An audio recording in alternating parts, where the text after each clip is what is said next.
Mesdames et messieurs, bienvenue dans Écho du Palais Toumaï, votre magazine consacré à l'actualité présidentielle, aux grands projets d'envergure nationale et à la voix des citoyens, numéro 10 déjà, un cap symbolique mais surtout un numéro fort, nourri par l'action, porté par les faits et ponctué par des regards croisés des experts et du terrain. Accrochez-vous, on vous embarque pour un tour d'horizon complet et authentique. En quelques battements de minutes, faisons le point des dernières activités du chef de l'État. Une actualité dense qu'Angal Toglok nous résume en quelques séquences clés. C'est un chef de l'État résolument engagé pour la justice sociale, la transparence et la sécurité nationale que le maréchal Mamad Idriss Déby Itno a bouclé la semaine. Du terrain à la salle de réunion, le chef de l'État a rappelé avec fermeté que servir l'État ne se fait pas à moitié. Première alerte, la Caisse nationale des retraités civils du Tchad. Lundi 16 juin 2025, le président de la République a créé la surprise en effectuant une visite inopinée dans les locaux de la CNRCT. Accueil désordonné, longue file d'attente, retraités épuisés et désabusés, témoignages poignants sur des pensions impayées et des soupçons d'arnaque, le tableau est sombre mais réel. Face à ce constat accablant, le chef de l'État a ordonné un contrôle immédiat par l'autorité indépendante de lutte contre la corruption, AILC, pour faire toute la lumière sur l'utilisation des 13 milliards déjà décaissés, soit la moitié des arriérés de pension. Ce rapport sera déterminant pour le versement du reliquat. Une enquête urgente, un message clair, on ne bafoue pas la dignité de ceux qui ont servi la République avec abnégation. Deuxième signal, la Commission nationale des droits de l'homme. Le président de la République a accordé une audience aux responsables de la CNDH, porteur de 3 rapports sur les récentes élections et le processus démocratique. Plus qu'un rituel institutionnel, cette audience est un jalon important dans la marche du Tchad vers le respect des droits fondamentaux. En ligne de mire, l'obtention du statut A auprès des Nations Unies, une reconnaissance de l'indépendance et de la crédibilité de l'institution. La semaine s'est conclue sur une note de fermeté. Convoqués d'urgence au palais Toumaï, les acteurs clés de la sécurité nationale ont fait face à un chef suprême des armées au ton tranchant. Pas de discours, pas de débat, seulement une prise de parole présidentielle d'une durée de 15 minutes. Les violences dans le Logone occidental, le Ouaddaï et le Salamat sont jugées inacceptables. Le chef suprême des armées dénonce l'inefficacité des renseignements, l'inaction des structures administratives et la passivité générale. Et il tranche: ou vous redressez la situation ou je prendrai mes responsabilités. À la sortie de cette réunion, une chose est sûre, l'excuse n'est plus une option. Durant cette semaine, le président de la République a démontré une fois de plus que gouverner, c'est d'abord veiller. Veiller sur les plus vulnérables, veiller sur l'ordre public, veiller sur les institutions. Et pour ceux qui l'auraient oublié, il a rappelé que l'État ne dort jamais, surtout pas lorsqu'il est incarné.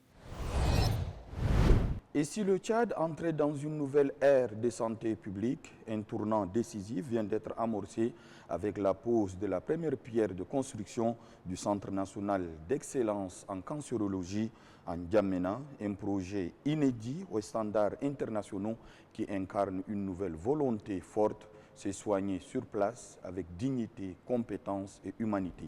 Pour décrypter cette avancée majeure, nous avons réuni 2 acteurs, 2 voix expertes dans une interview croisée. Il s'agit de Dr Fatima Ahmad Abderrahman Agar, coordonnatrice du programme national de lutte contre le cancer, et Dr Palouma Manikassé. Il est le président de la Ligue tchadienne de lutte contre le cancer. Suivez.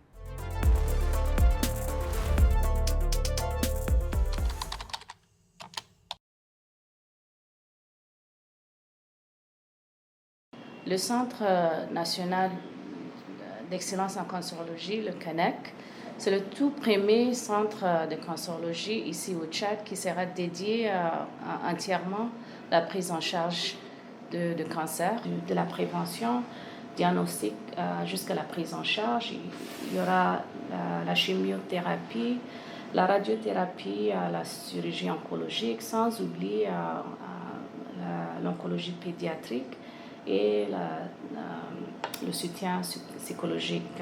On aura l'occasion d'ajouter d'autres services comme la médecine nucléaire de cyclotron. C'est un projet qui est soutenu à la fois par le ministère, nos partenaires, en particulier le Fonds cohésion de développement arabe et l'Agence internationale d'énergie atomique qui sont avec nous depuis quelques années pour nous aider à mettre en place un centre, un hôpital qui est tellement nécessaire pour prendre en charge nos malades.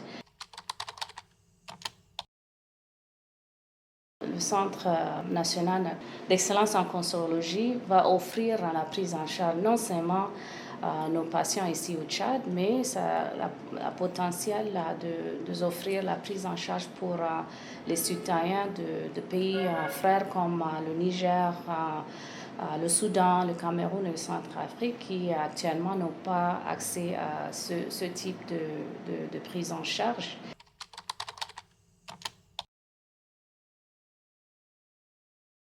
Le cancer n'est pas une fatalité, c'est une maladie comme les autres maladies. Si on agit sur les facteurs de risque qui sont bien connus, par exemple le tabac, l'alcool, l'alimentation malsaine, la sédentarité, si on agit sur ces facteurs de risque, on peut déjà prévenir au moins 30% de cancer. Au-delà de ça, il y a beaucoup de cancers qui peuvent être détectés précocement, tels que le cancer du col de l'utérus, le cancer du sein, le cancer du côlon, le cancer de la prostate. Alors, il y a de méthodes de diagnostic précoce. Et si on le détecte tôt, on peut le traiter de façon efficace. Malheureusement, au-delà de 80% de nos patients viennent à les stades très tardifs, à un stade où même dans le pays le plus avancé, on ne peut rien faire. Ici, au niveau du ministère, en particulier le Programme national de lutte contre le cancer, on met l'accent sur les activités de sensibilisation, prévention et détection précoce pour informer la population de la nécessité de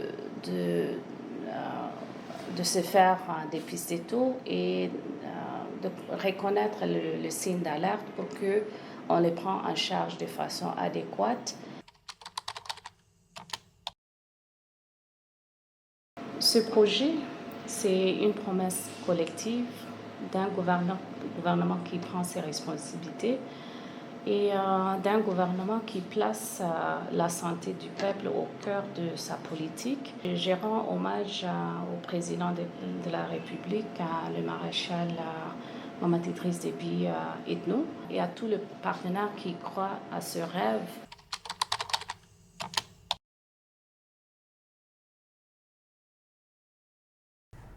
Lorsque j'ai appris qu'il y a une première pose de pierres pour la construction d'un centre d'excellence en matière de prise en charge de cancérologie, en ma qualité de président de la Ligue tchadienne de lutte contre le cancer, j'étais très satisfait.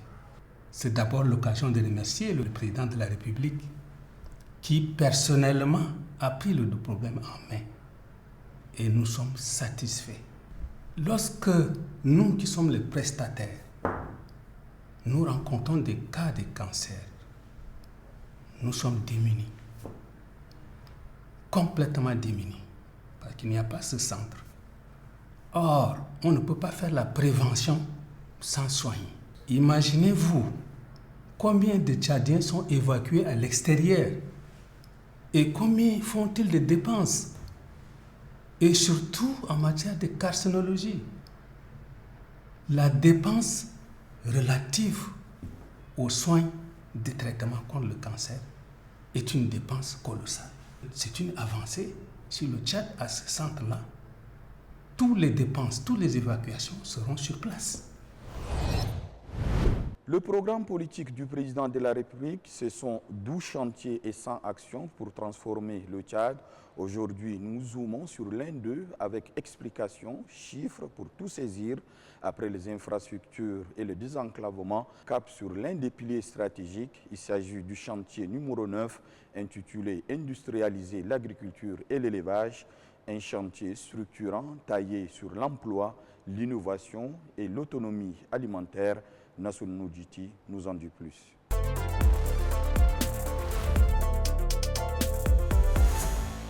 Un pas, une enjambée, des foulées, et le Tchad avance sûrement et nettement vers son émergence avec le président de la République, chef de l'État, maréchal Mohamed Idriss Déby Itno, à la manette. À travers le chantier 9 de son programme politique, le président de la République place la transformation en profondeur de l'économie rurale au cœur de sa stratégie. L'ambition est claire et ne souffre d'aucune ambiguïté. Il est question ici d'industrialiser l'agriculture et l'élevage pour assurer une autosuffisance alimentaire, créer de la richesse et améliorer les conditions de vie des producteurs. Aussi, le chef de l'État a-t-il proposé une approche intégrée allant de la production jusqu'à la consommation, un modèle agroalimentaire durable et efficace devant garantir le développement d'une agriculture résiliente fondée sur l'innovation et les savoirs locaux. Avec 23% des contributions au produit intérieur brut PIB et 2 millions d'emplois directs et indirects, l'agriculture est à n'en point douter le poumon économique du pays. Mais pour libérer son potentiel au service de la prospérité nationale, le président de la République envisage une mutation en profondeur, celle de passer de la production extensive de subsistance à l'agro-industrie intensive, structurée et compétitive. Quant à l'élevage, l'une des mamelles de l'économie nationale, le Tchad dispose d'un cheptel estimé à 150 millions de têtes et il se classe 3e puissance pastorale parmi les 54 pays africains. Cette richesse est encore largement sous-exploitée.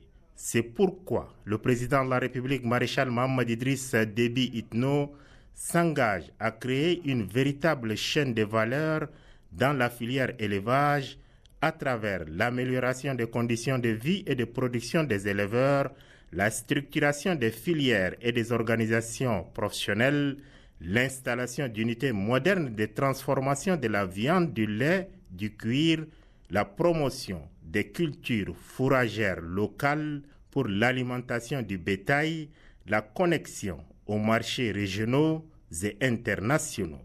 Pour améliorer le rendement et la rentabilité du secteur, plusieurs leviers seront activés, notamment les incitations financières pour les producteurs, la création d'une caisse nationale de prévoyance agricole, la mise sur pied d'un système efficace de gestion des risques agricoles, la valorisation des produits locaux et leur labellisation.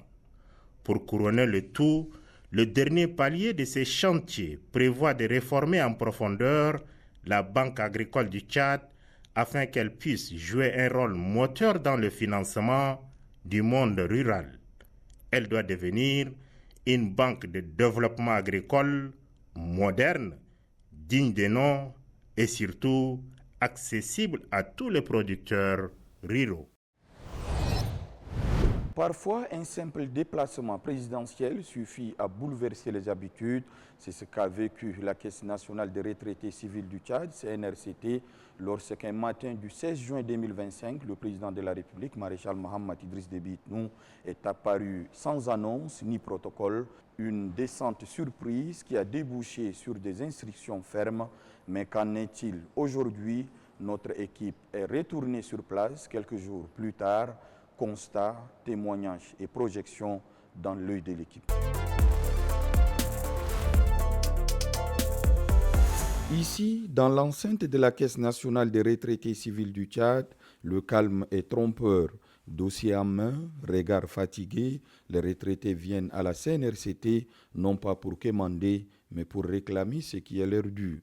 Une pension de survie dans un pays où vieillir rime encore trop souvent avec oubli. Attente, frustration et parfois colère, ces scènes se répètent. Mais une visite inattendue est venue bouleverser la routine. C'est lundi 16 juin 2025 à 7h30 précise. À la surprise générale, le président de la République, Maréchal Mohamed Idriss Déby Itno, s'invite à la CNRCT. Il s'est rendu sans prévenir pour voir de ses propres yeux une descente qui a donné espoir. Ici, pour une fois, on s'est senti écouté et honoré. Le chef de l'État est venu et a donné des instructions fermes. Nous le remercions très sincèrement pour sa visite inopinée. Que Dieu l'accorde une longévité et nous serons toujours à ses côtés. Dieu nous a envoyé quelqu'un qui est en train de faire des merveilles pour tout le pays.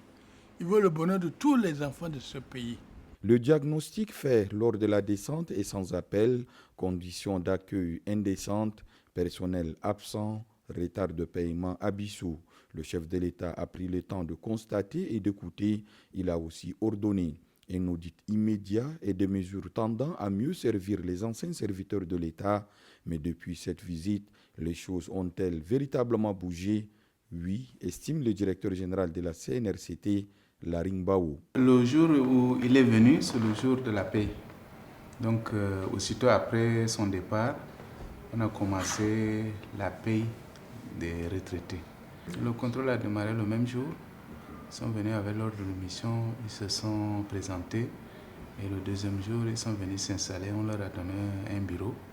Donc, on leur fournit toutes les informations au fur et à mesure du contrôle. Depuis, on paye normalement les pensions. Les gens gagnent leur pension. Il y a une bonne partie, presque la moitié, qui est déjà à la banque. Et depuis janvier, on paye même par mois les bancarisés. Mais eux, ils réclament leurs arriérés parce que l'État a promis depuis 2021 de payer 26 milliards en deux tranches. 13 milliards en première tranche en 2021 et 13 autres milliards en 2022. Or, l'argent qui a été versé, c'est 11 milliards. Ça nous a permis d'apurer tous ceux qui ont moins d'1 million. On a tout apuré. Et ceux qui ont plus d'1 million, on a avancé 1 million, 1 million, 1 million. Et il y a des gens qui ont été recensés même, qui n'ont pas été payés, dont l'argent est fini. Donc depuis là, ils attendent les 15 milliards. Donc chaque fois, quand ils viennent, on leur dit de patienter, ils disent qu'ils sont arrivés à bout de patience. 4 ans, c'est trop. Des chiffres, des prévisions, des intentions, mais quel impact réel des instructions données sur la vie des principaux concernés, qui sont les retraités, les veuves et orphelins? Le fossé est-il comblé ou simplement maquillé? Difficile d'avoir une réponse commune, car sur le terrain, la fracture est bien visible. Deux lectures opposées de la situation sont données par les pensionnés.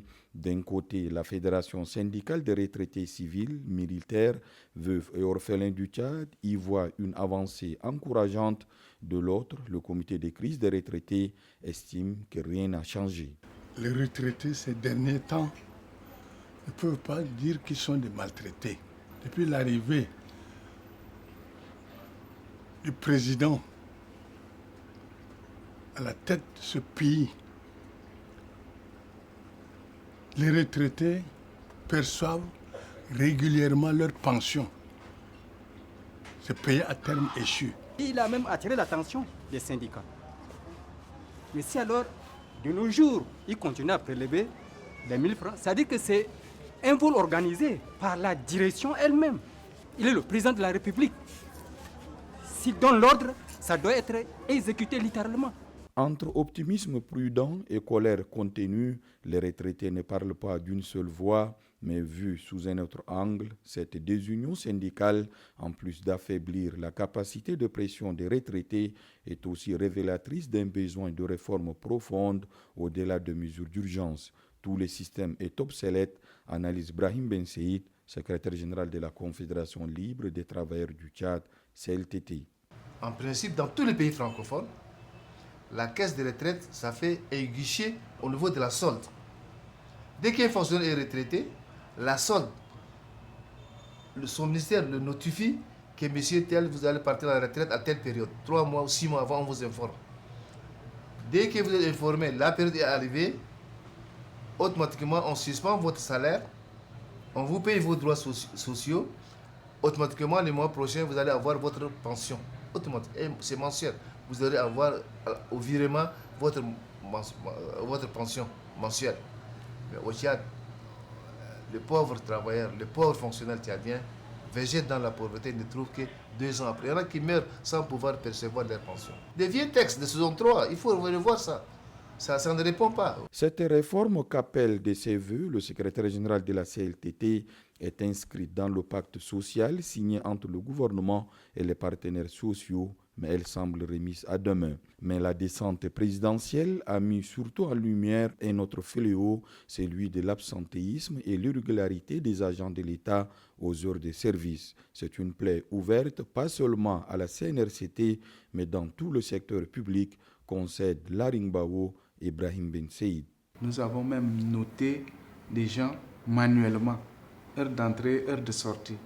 Nous avons même retiré un peu d'argent sur le salaire pour les obliger à venir. Vous avez vu des voyants partout là. Nous avons installé un système de contrôle où quelqu'un vient, il met son doigt et à la fin de l'heure, il met son doigt. On a même donné des badges et tout ça. Moi-même, j'ai mon badge là. Mais comme l'électricité n'est pas là, ce n'est pas permanent. Le système ne travaille pas. Aujourd'hui, quand vous partez dans un ministère, vous demandez quel est le nombre de leurs personnes, ils ne le connaissent même pas. Il y a des gens qui s'absentent pendant 1 mois. Il y en a qui sont aux États-Unis qui perçoivent leur salaire. C'est dû à quoi? C'est dû au non-suivi des agents. Il n'y a pas de suivi. Personne ne suit les agents. Qui est là, qui est absent, qui est venu. On doit avoir un rendement. Le travail de 7h à 15h30. Il y a l'heure de pause 30 minutes. Tu reviens, tu travailles. À partir de midi au bureau, personne n'est au bureau. Tout le monde disparaît. Personne ne parle. Nous, en tant que dirigeants syndicaux, le chef de l'État nous a interpellés nous-mêmes. Ça nous met en mal. Le salaire est payé à temps. Vous voyez? Ce qu'on prend, c'est devient illicite maintenant. Revendiquer quand il le faut, mais il faut aussi responsabiliser les agents. C'est ce que déduit la CLTT qui entend mener des campagnes de sensibilisation contre l'irresponsabilité dans la fonction publique. Cela suffira-t-il à changer la donne? Une chose est sûre, entre intention et changement réel dans la pratique, il y a encore un long chemin à parcourir. Et maintenant, place aux premiers concernés, ceux pour qui cette descente du chef de l'État n'est pas un simple fait d'actualité, mais un espoir d'amélioration. Ce sont les pensionnés de la CNRCT qui prennent la parole. Comment vivent-ils leur quotidien? Que pensent-ils de la gestion de leur caisse? Qu'attendent-ils concrètement de ce nouveau souffle annoncé? Voici la rubrique Élan.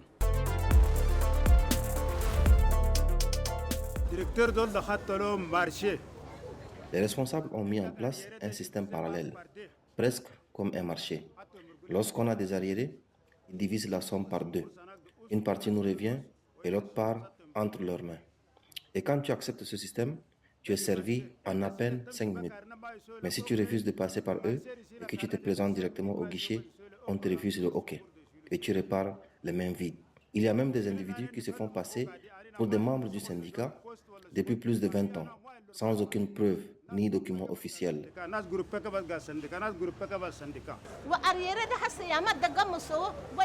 Concernant les arriérés, on nous a soumis à des contrôles, mais au final, on n'a reçu qu'un simple coupon.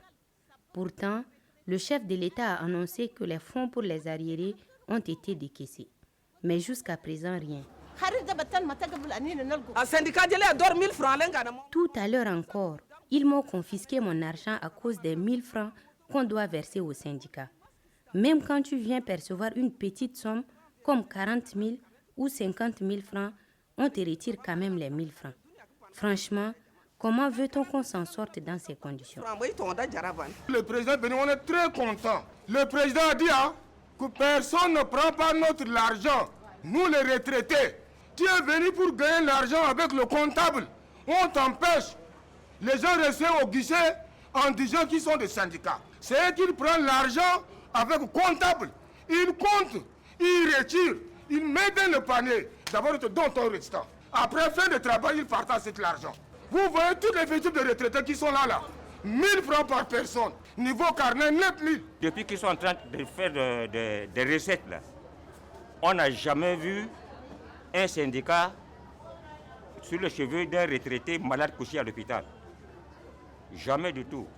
On n'a jamais vu le membre de ce syndicat à la place mortuaire d'un retraité. Depuis l'an 2002, les recettes qu'ils font là, ça s'en va où? Et en principe, ils doivent faire 2 ou 3 ans, sont relevés. Ce n'est pas un concours, ce n'est pas une fonction. S'il y a un retraité qui est malade, on vient vers eux pour prêter un peu de l'argent pour aller les soigner. La suite, elle se trouve vaine.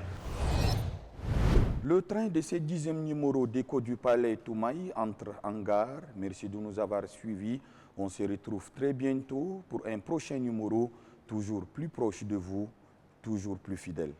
À bientôt.